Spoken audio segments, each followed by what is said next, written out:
welcome to this special edition of the GregCast, supporting the MTS, the Ministry Training Source OnCourse program, in affiliation with the National Association for Catholic Youth Ministry Leadership, sponsored by Liturgical Press. There's a lot of folks involved in this program.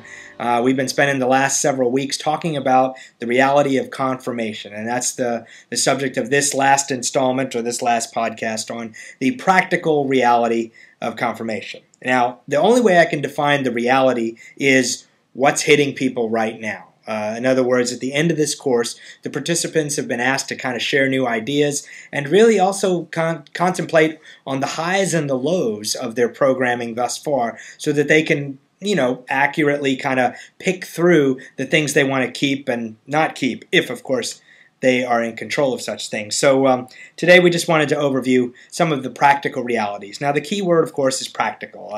And I'm pretty good about waxing on eloquently about all things big picture and not so practical. But the practical reality for me as a parish confirmation coordinator is this. I've got 115 candidates. I just got all the registrations in now. It is mid-October. We started the program in mid-August. Practical reality, people drag their feet when it comes to preparing for the sacraments. Duh. Of the other practical reality, I would say maybe 40%, 30 to 40% of the total number are enrolled at our local Catholic high school, which means that we respect the program that the high school has prepared for them in preparing them for this year of their religious formation.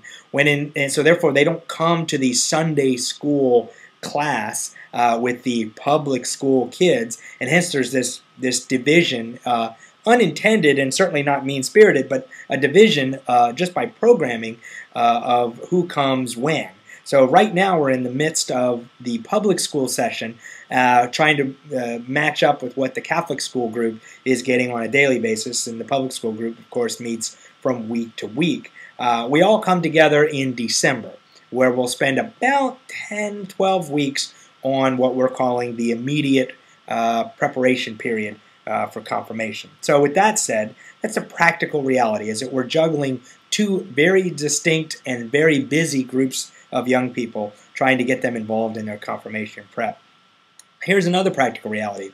I don't know when confirmation is. That's right, the schedule's not out yet. And let me tell you horror story number one. Last year, similar setup, similar number of candidates. We're plugging along, got everybody involved. We decided to bring the Catholic school and the public school group together later in the calendar. So we're aiming for the first week of February. We were going to do this immediate preparation period from February, March, and into April, ending with a late April confirmation. That, of course, was the plan.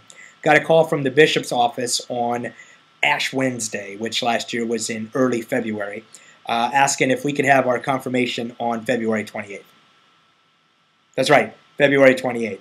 We were just meeting for the first everybody come together for the immediate preparation period class that Sunday, the first Sunday of Lent. And now we've got to be prepared for confirmation by February 28th.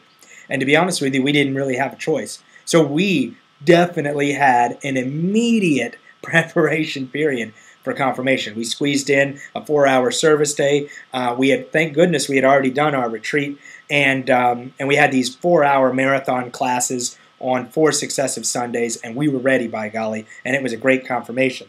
But I don't want to do that again. I'm a big believer in the process. I think I've already blogged about that, and I think the process was way too rushed in that situation.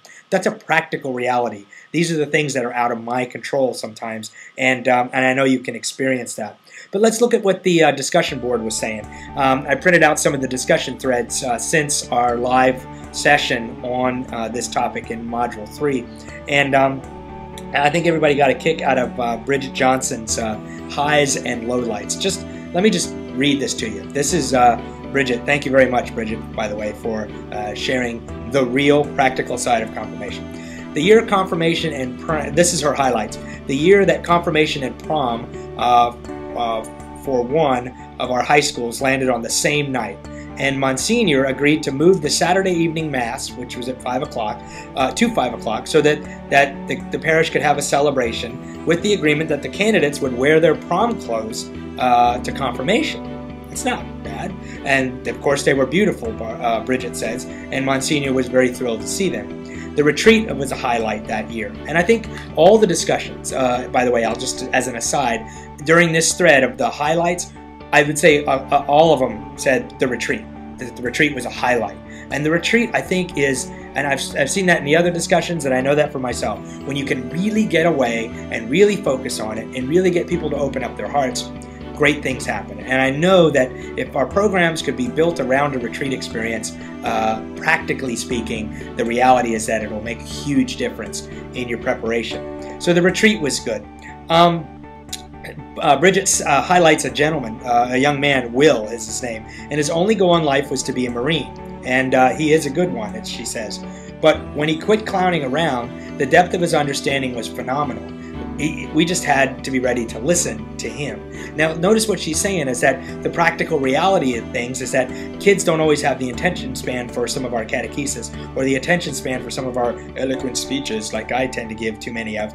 And yet these kids just kind of clam up and get through it, or clown around and get through it. And we sometimes have a misunderstanding of their seriousness. And I think in this case, Bridget's trying to bring up the practical reality that there are kids, lots of kids in our program, that are taking it seriously the best way they know how.